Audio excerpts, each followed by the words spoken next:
Padre Santo y Padre bueno, gracias Señor por este maravilloso día que tú nos regalas, Señor. Gracias porque podemos estar en sintonía y conectados con tu Espíritu Santo. Gracias Señor por los hermanitos y hermanos que han llegado en esta mañana a este templo. Bendice a los que vienen de camino, bendice a los que no podrán llegar, Señor, allí donde se encuentren. Y abre nuestro entendimiento para que cada día comprendamos mejor tu palabra y cuál es la revelación que tú tienes para nuestras vidas. En el nombre de Jesús, amén y amén. Bueno, vamos a seguir en el libro de Job. La semana pasada, la hermana Waleska nos llevaba a Job cuando los amigos lo acusaban de que él estaba en la situación que estaba porque había pecado. Y esa es la idea que había en ese momento.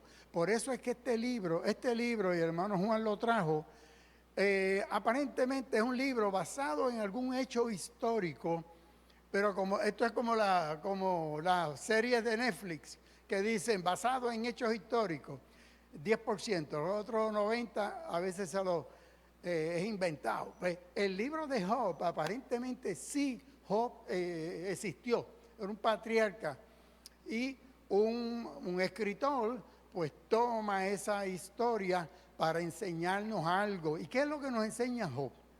Job se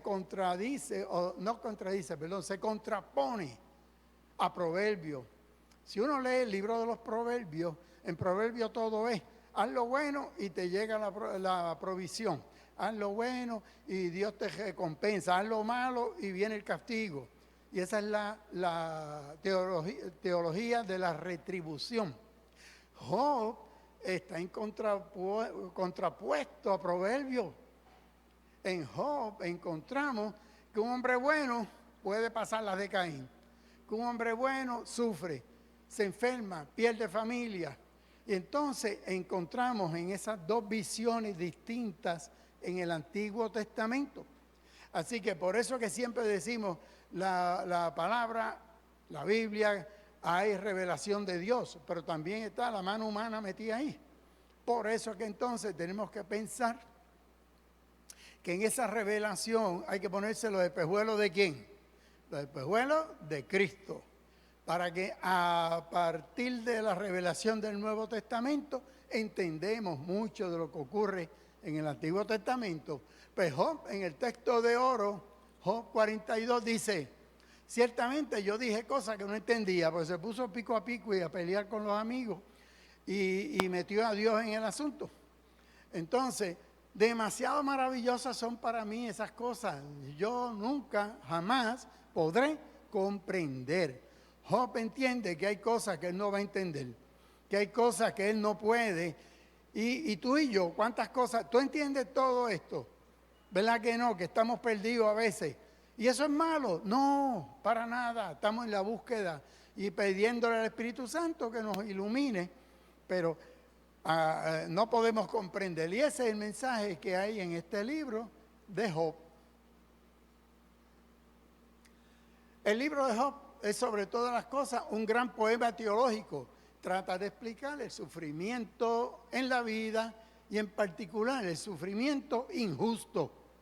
Porque Job era un hombre justo, tan es así que uno de los profetas lo nombra, que si estuviera en aquellos días Job, Noé, Daniel, o sea que, Juan.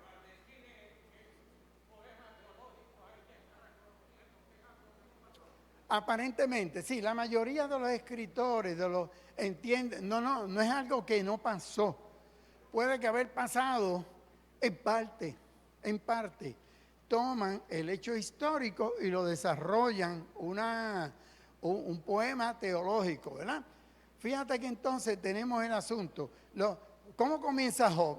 Diciendo que Satanás fue allí y se presentó en la corte. ¿Qué es eso de que Satanás se presentó en la corte frente a Dios y entablan un diálogo? ¿Perdón? Pues claro, pues eso tú lo descartas. Eso no es ninguna... eso de que Satanás se presentó y entabló un diálogo con el Señor. Fíjate que esa es como dicen, la licencia poética de que está desarrollando el tema, porque el tema no es si Satanás se puede presentar ante Dios. Entonces, al final Job reconoce que Dios es el que está en control de todo. Ante lo que es injusto, Job hace su reclamo. Dios ha de oírle en un momento. Dios te va a oír en un momento dado. Dios será tu defensor, tu ayuda y sobre todo, como termina Job, he de ver a mi Redentor, ¿de qué forma? En presencia, cara a cara. Cara a cara yo lo he de ver. Eso es lo que Job termina diciendo aquí. Y frente a unos amigos impertinentes, ¿cuántos tienen amigos impertinentes? Ninguno, wow.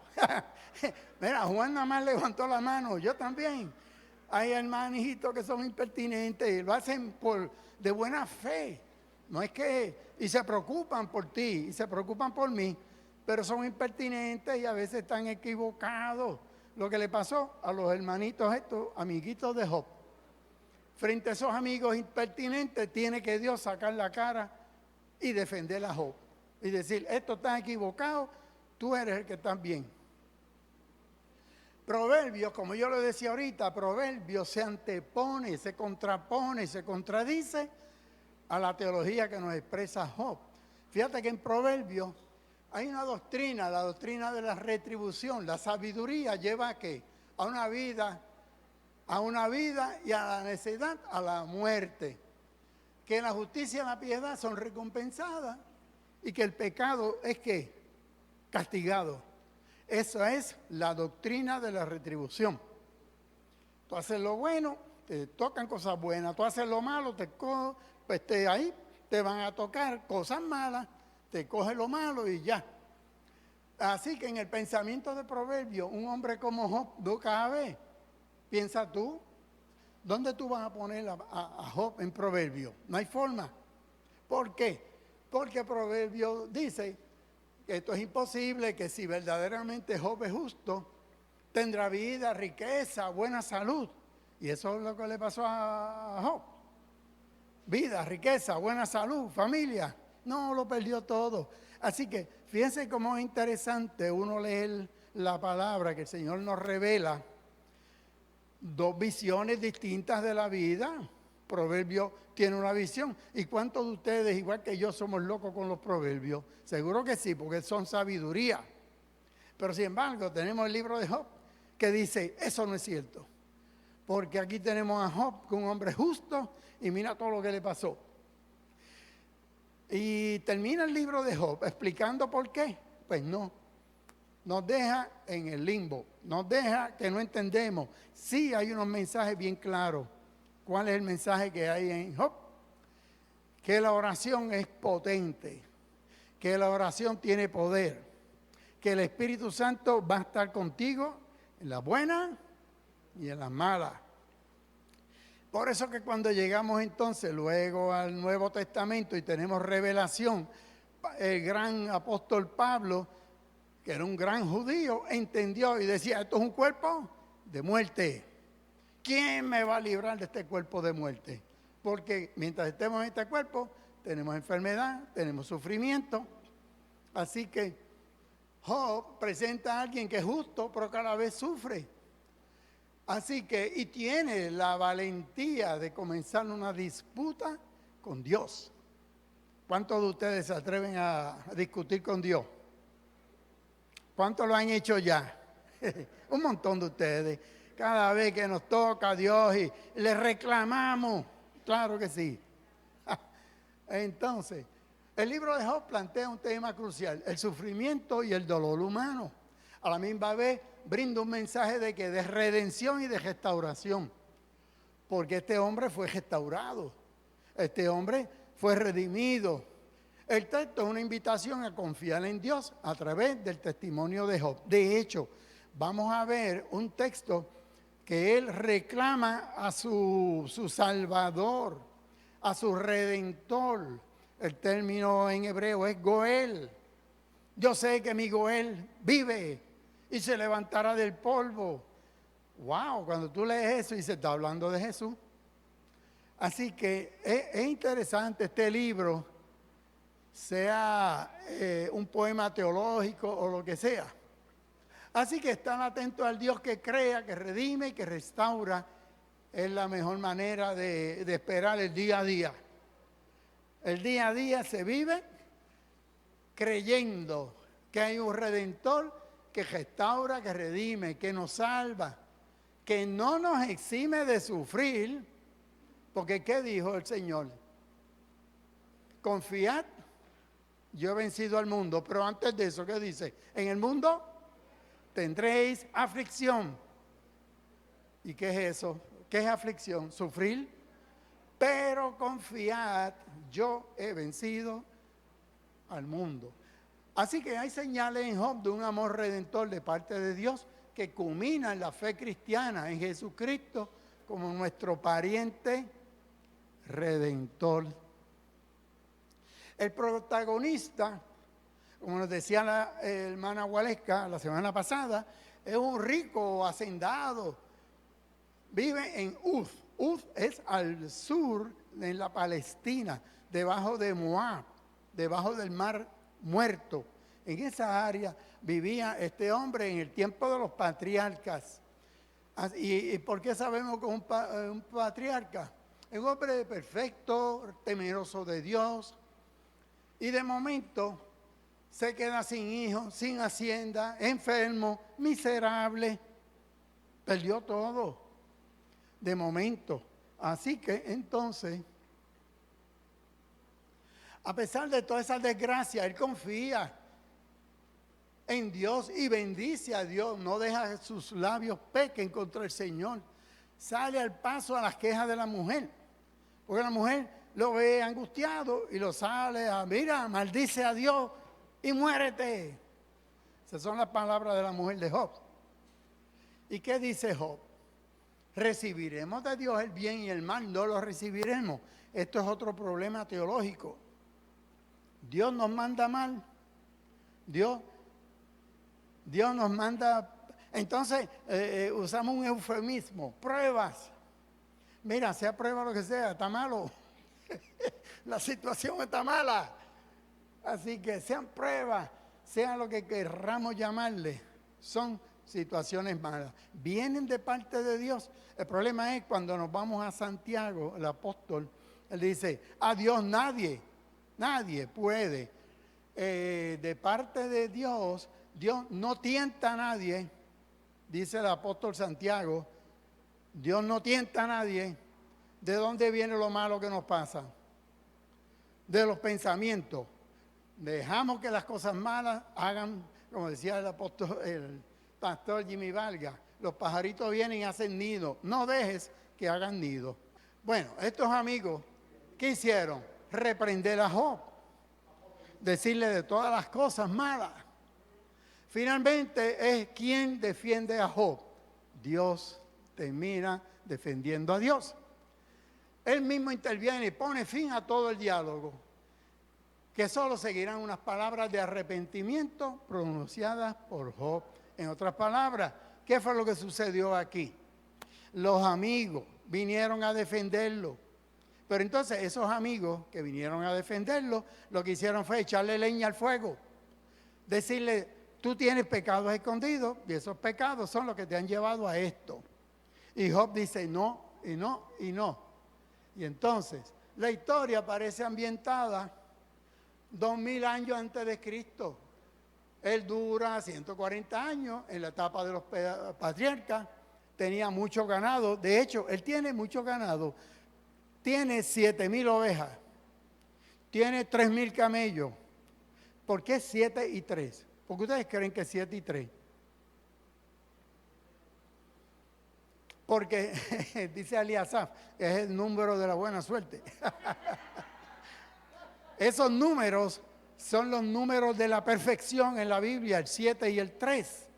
Por eso, cuando terminan el capítulo 42, ¿cuántas ovejas terminan? El doble, 14,000. ¿Y cuántos camellos? En vez de 3,000, 6,000. Porque esa era la retribución, la paga, el doble, te compensaban.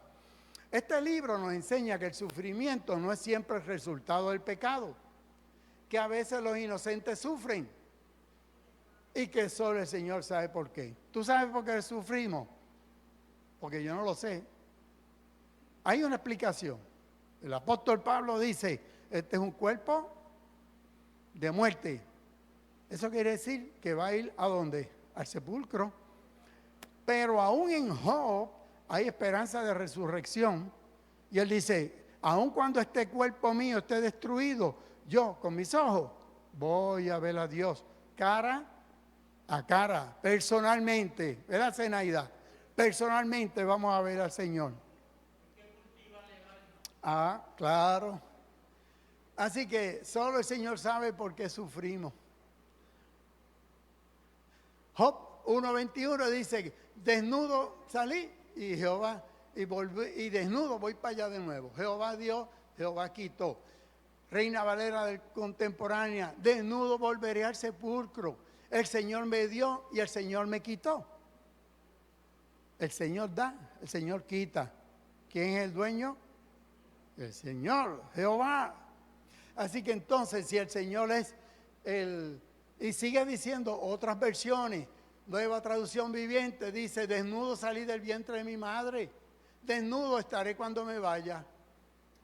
Palabra de Dios para todos. Desnudo salí del vientre de mi madre, desnudo saldré de este mundo. Quiere decir que de este mundo vamos a salir. ¿Y a dónde vamos? Dueño de nada, Abraham. El Señor dio y el Señor quitó. Alabado sea el nombre del Señor. Reina Valera 60 y así sigue, ¿verdad? Es que en Job 1:22 dice que en todo esto Job no encontró despropósito en lo que le estaba pasando de parte de Dios. Dice, no encontró despropósito alguno, no encontró mala intención, no culpó a Dios. Cuando le pasa a uno algo malo, no podemos culpar a Dios, sino que, fíjate que el ser humano, ¿cómo ha explicado el ser humano esto? Dios lo hizo perfecto al hombre y el hombre se ha buscado sus problemas solo por distintas razones. De una forma se explican en el Edén, salimos del Edén y ahí, mientras estábamos en el Edén, no había problema. Otro que solamente cuando Caín le dice a Dios, ¿soy yo acaso guardador de mi hermano? Cuando ya yo no voy a estar cuidando a mi hermano. Y así por el estilo. Así que no culpo a Dios por las cosas que me pasan, sino porque es la situación del ser humano. Y ahí es que tú tienes un hermano Castillo que pierde a la esposa en un accidente. Tienes un Gille Ávila, ¿se acuerdan cuando le mataron la hija? Y así, o sea, gente buena, gente recta, gente justa, y le pasan cosas malas. Entonces, ¿cómo tú lo explicas? No hay, ni Job ni nadie lo va a explicar. Así que entonces, los amigos de Job, ¿qué hicieron los amigos de Job? Zofar, los malvados sufrirán, dice Zofar. Y Job le dice que Dios castiga, y le dice, y Dios castiga a la gente malvada, le dice Zofar. Ese es uno de los amigos que le dice tú, Job responde, los malvados prosperan los malos prosperan y yo aquí sufriendo. Cosas incomprensibles, ¿verdad? Ningún mal amenaza las mansiones. Dios no les envía ningún mal. Elifaz, la maldad de Job es muy grande. Job, tú eres un pecador, lo tienes escondidito. ¿Y acaso te castiga por tu piedad? Grande es tu maldad. Tu pecado no tiene límite. Dios libera al inocente. ¿Ves la teología que está envuelta? Esa es la teología de Proverbios. No es la teología de Job. Job entonces, Job responde, ¿dónde está Dios? ¿Dónde hallará a Dios? En su presencia. Cuando yo lo vea, le voy a exponer mi caso. Yo quiero ir cara a cara. Saldré refinado como el oro. Mira la teología de Job. Yo me quiero encontrar con Dios. Y que sea un encuentro personal. ¿Tú quieres tener un encuentro personal con Dios? ¿Verdad que sí? Y eso es lo que nosotros predicamos, un encuentro personal, porque ese es el que me puede, no son los amigos, no es el pastor, no es el maestro de escuela bíblica, es tu encuentro personal con Dios. Y eso es, entonces Job dice, y yo voy a salir refinado como el oro. ¿Por qué? Porque el oro se refina ¿cómo? Pasándolo por el fuego. Entonces, ¿cómo puede Elifaz hacer que estos hechos armonicen con su teoría de que el mal siempre es castigado en esta vida? ¿Cómo puede Dios cerrar sus ojos? Un hombre fiel. Job se queja del aparente fracaso de Dios en gobernar al mundo, con tantas guerras y tantas... La queja fundamental aquí es la opresión, la criminalidad, abundan sin que Dios juzgue. ¿Es indiferente Dios a la miseria y a la pobreza? Entonces son preguntas que uno se tiene que hacer. ¿Hay una indiferencia divina frente a la vulnerabilidad humana? Tantas enfermedades. ¿Cómo explicar guerra y holocausto sin que Dios intervenga? Y hay una última pregunta. ¿Está Dios ausente de toda realidad humana? ¿Verdad que nos ponemos a pensar? Y ese es el texto de Job. Job expresa esas preguntas. O sea, ¿dónde está Dios en toda esta realidad humana? Y entonces, más adelante, Job en el 24, ¿por qué el Todopoderoso no trae juicio a los malvados? ¿Por qué los justos deben esperarlo en vano? Es un inusitado estallido de luz. De momento, entró esta vorágine de los amigos diciéndole, Job llega y piensa que hay un redentor que un día lo va a vindicará, lo restaurará, cuando le sobrevenga la muerte. O sea que tiene que pasar ese episodio de la muerte. La palabra que usa Job es Goel. Goel es una palabra hebrea, es la hebrea, la Strong 1350. Significa rescatador, defensor, redentor. Job 19:25 dice, yo sé que mi Goel, mi redentor vive y que al fin se levantará del polvo. Ahora vamos a ver, para que ustedes vean y tengan la comprensión, esto está escrito en hebreo. Cuando se traduce al español, al inglés, al francés, tenemos un problema, que el grupo que traduce va a expresar su idea. ¿Ven? ¿Qué idea? Si usted lee Reina Valera contemporánea, dice que al fin se levantará ¿de dónde? Que el Redentor se levanta del polvo. Reina Valera el 95, yo sé que mi Redentor vive y que se levantará sobre el polvo, no del polvo, sino por encima del polvo. ¿Ven que son dos cosas distintas? Biblia textual, se levantará sobre la tierra. Mi Redentor se levantará sobre la tierra. Palabra de Dios para todos, se levantará sobre lo que son polvo. Tú y yo somos polvo. Claro que sí.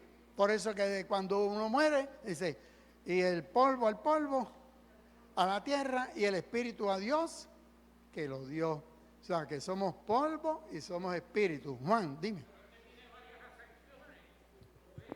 Es que es difícil, ese es el punto. Traducir a veces, entonces tú tienes que ir a todos los textos, cómo lo tradujo uno, cómo lo tradujo el otro, porque eso no acaba ahí. Vamos a seguir para que tú veas. O es del polvo, es sobre el polvo. Las otras, la traducción latinoamericana, yo sé que mi Dios vive y que triunfará sobre la muerte. Y aquí otro pensamiento. Nueva versión internacional. Yo sé que mi Redentor vive y que al fin, triunfará sobre la muerte. ¿Cristo venció la muerte? ¿Cristo venció la muerte? Claro. Amén. Pues entonces, Job está hablando de esto. No sabemos.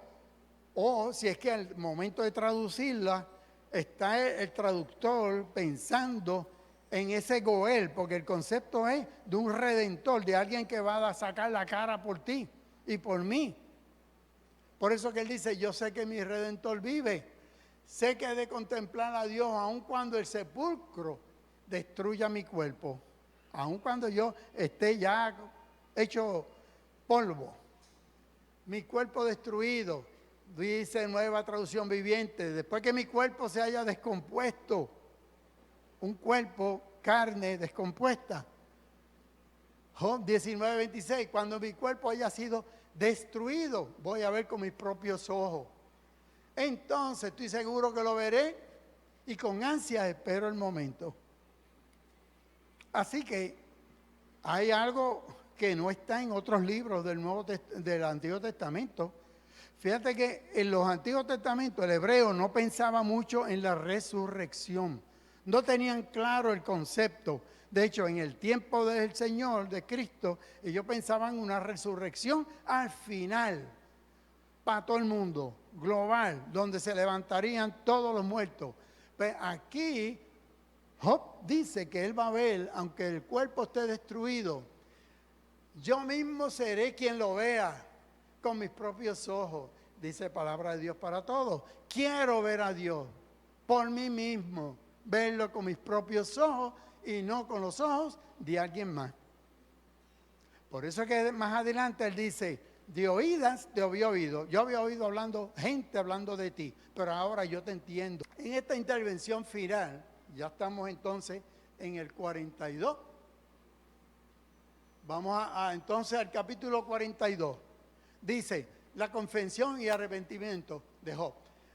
42:1. Entonces Job le respondió al Señor y le dijo, yo sé bien que todo lo puedes, que no hay nada que tú no puedas realizar. Ya Job empieza a reconocer que Dios es el que puede y todo lo puede, ¿verdad? Entonces, en esta intervención final, Job reconoce el poder supremo de Dios y la incapacidad del ser humano de comprender los designios de Dios. Ni tú ni yo podemos entender a cabalidad todo por qué ocurren las cosas. En el 42:3, yo hablaba lo que no entendía. ¿Cuántas veces nos ponemos a hablar lo que no entendemos, verdad?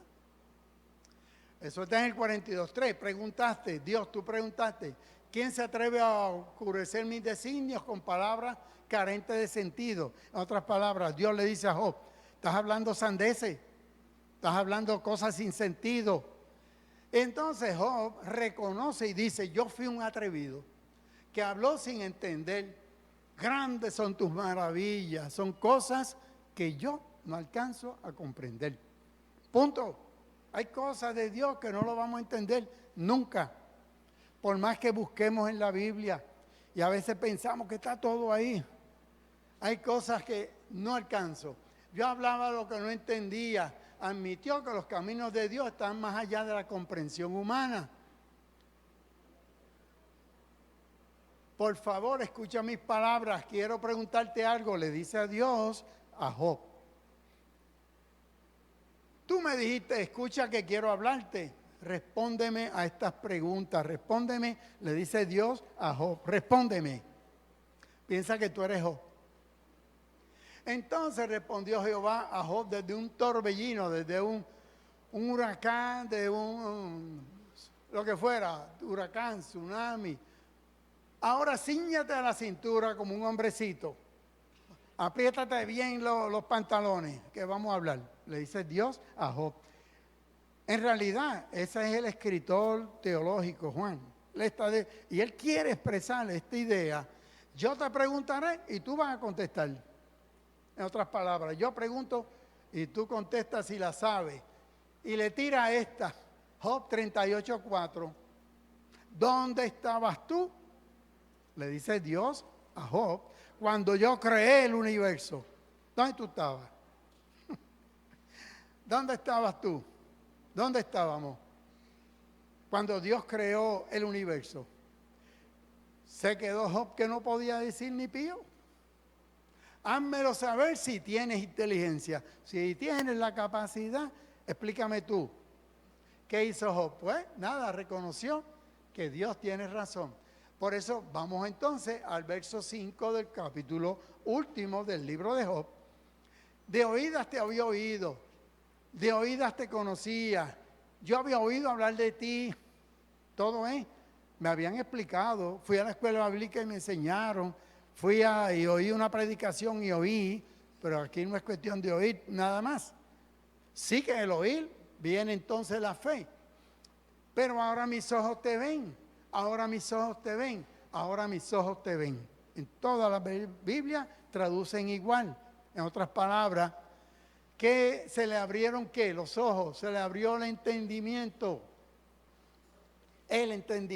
¿verdad? Se le abrió a Job, él había oído y oyó que los amigos de él lo que habían dicho eran disparates, que eran disparates nada más lo que decían los amigos. Ahora mis ojos te ven. Job había orado antes para ver a su Redentor, ahora tiene una experiencia personal, ahora está de frente a Dios.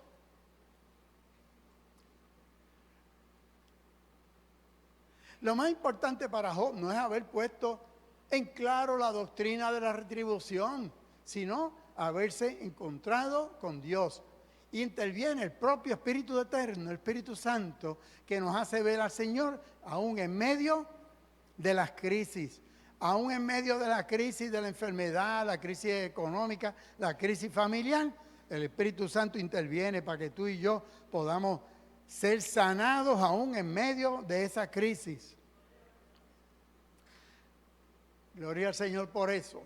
Por lo tanto, me retracto, dice Job, de todas las disparates que dije. Me humillo hasta el polvo y las cenizas. Job descubrió en su propia existencia que por más bajo que uno se hunda ante la presión del sufrimiento, siempre hay esperanza. Y siempre se puede producir una fe persistente, que es lo que hemos visto en muchos hermanos, aún en medio de la enfermedad o de la crisis, su fe se fortalece. Esa conversación con Dios demostró que Job tiene confianza en Dios. Cuando el Señor terminó de hablar con Job, le dijo, búscame a Elifaz. Estoy muy enojado contigo, le dice a Elifaz, porque tú tienes un concepto erróneo de mí. En otras palabras, en este texto, en ese verso, le dice Dios a Elifaz y a los otros, ustedes tienen una mercocha teológica que hablan de la retribución, que solo los buenos y los justos, que a los malos no le pasa nada, que a los malos no van a ser juzgados. Eso no es así. Ustedes están mal. Tienen un concepto equivocado de mí. No habéis hablado de mí lo que es recto. El Señor condenó a los amigos de Job. Una teología de la prosperidad y del sufrimiento. En otras palabras, arrepiéntete, le decían los amigos, ¿verdad? Arrepiéntete para que Dios te perdone y prospere. La teología de la prosperidad. Enseñaban un principio retributivo de prosperidad y sufrimiento, que los justos siempre son bendecidos y los malos siempre sufren adversidad, que no es lo que vemos. Exhortaron a Job a admitir un pecado que él no había cometido para que escapara del sufrimiento. Pero tomen ahora 7 becerros, ven que ahora vamos a los 7 de nuevo, 7 becerros, 7 carneros, hagan holocausto y mi siervo rogará por ustedes. Mira qué interesante, ahora vemos a Job orando por ellos. Hay que orar por los amigos y por los enemigos, ¿verdad que sí? Hay que orar por todos, amigos y enemigos, por no haber hablado de mí correctamente como lo hizo Job. ¿Quién habló correctamente de Jehová? Job. Los amigos, incorrectamente. Entonces, el 9, entonces Eliasaf y los demás hicieron el holocausto y el Señor aceptó los ruegos de Job por sus amigos. Qué interesante, ¿verdad? Job después rogó por su amigo. ¿Qué le pasó a Job? Después que lo oró, ¿qué le pasó a Job? Porque mientras tanto todavía tenía su lepra o lo que fuera, porque él tenía la carne hecha llaga, Es que no entramos, no nos da tiempo para eso. Empezó a mejorar, dice, sanó la aflicción de Job. Una vez que tú y yo oramos por el enemigo, porque por los amigos y la familia es fácil, por el enemigo, Job entonces empezó a sanar. Ahí el doble de todo lo que tenía. La oración conecta el espíritu del que sufre con el espíritu sanador del Señor. El 11, por todo el mal que el Señor le había dejado sufrir. El Señor le había dejado sufrir. Mientras estemos en este cuerpo de muerte, como dice el apóstol Pablo, nos van a suceder cosas. Nueva Traducción Viviente dice que son pruebas. El mismo texto traducido por distintos grupos. El Señor lo había enviado. Y así tenemos las 14,000 ovejas y los 6,000 camellos. Fíjense que se dobla, que estoy avanzando porque quiero llegar aquí. Tuvo 7 hijos y 3 hijas. Fíjate que a esta no se los doblaron. Le doblaron el ganado.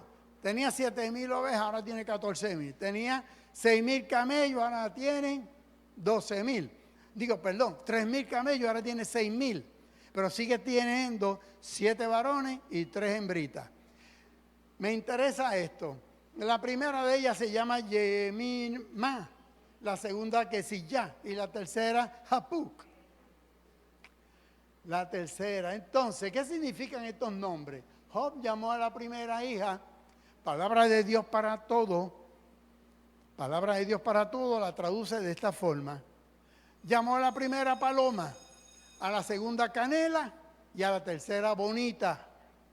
El nombre de sus hijas significan paloma, canela o acacia y cuerno de adorno. En otras palabras, Job fue bendecido con paz, que es la paloma, la fragancia, que es la canela o la acacia, y la belleza, que es el cuerpo de adorno. El cuerpo el cuerno de adorno, no era otra cosa. En ese tiempo, el cuerno de estivio, como se llama, o pomo de cosmético, era la tinta que las mujeres se coloreaban los párpados, en contraste a su cuerno contaminado en el polvo que tenía Job. Ahora tiene una hija que tiene bien arregladita, porque se pintaban más los ojos que los labios en ese tiempo en la cultura. Cesia es la hierba aromática y Yemaima o Yemima, luz del día. Después de esa noche oscura del alma que había pasado el pobre Job, ahora tiene luz del día, tiene la paz de la paloma. Vamos entonces, ya no había en toda la tierra mujeres tan hermosas. Y lo interesante es que Job le dio herencia, que eso se supone que no le dieron ninguna. Las mujeres no heredaban los hombres. Pero Job le dio herencia a sus 3 hijas. Así que nietos, y en la revelación del Nuevo Testamento, dice Pablo en Romanos 7:24, miserable de mí, ¿quién me librará de este cuerpo de muerte? ¿Tú sabes quién te va a librar? El Señor nada más. ¿Pero te va a librar de la muerte? No, la muerte nos toca a todos. Tengo por cierto que las aflicciones de este momento no son comparables con la gloria venidera. ¿Y quién nos separará del amor de Cristo? Tribulación, angustia, persecución, hambre, desnudez, peligro. Pero estoy seguro que ni muerte, ni vida, ni ángeles, ni potestad, ni presente, ni porvenir, ni lo alto, ni lo profundo nos va a separar del amor de Dios, que es en Cristo Jesús, Señor nuestro. Fíjate que Job nos va llevando hasta que nos lleva a esto. Pero ya son. Pero vamos entonces, tenemos un himno bien bonito que me compartía el hermano Víctor, que con ese himno él se convirtió. Se llama Un día a la vez. Lo canta una hermana cubana, pero que reside en Estados Unidos, hija de pastores y misioneros. Se llama Isis España. Escúchalo, tengo esa misma versión, la puedes buscar las letras, pero cierra los ojos y escucha bien la letra. La vida, mi hermano, hay que vivirla un día a la vez. Cada día, como decía el Señor, bástale a cada día su afán. Vamos a inclinar nuestro rostro en señal de oración y vamos al himno.